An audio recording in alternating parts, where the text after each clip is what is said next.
हरे ना जगन्नाथ।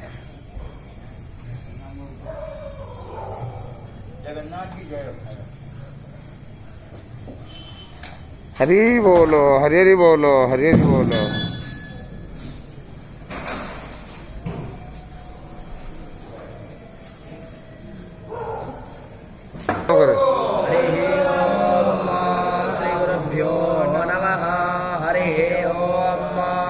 समेधाग्निन्दो वस्यता घृतैवोदायता ते धम्मा आस्मिन् हव्याजो होतना सामिद्राय ज्योतिषे घृतं ते ब्रह्मजो होतना अग्नये जातवेदसे तं त्वा समिद्भिरङ्गिरो घृतेन वर्धयामसे बृहच्छो चायवेष्ट्या ओपतवाग्ने हविषिमते घृताचेर्यन्तु हर्यता जसुवा समेधो मम भूर्भुवस्परदौरीव भूं नवमेदेव वरेमिणा तस्यास्ते पृथिवी देवयजनी पृष्ठेऽग्निमन्नादामन्ना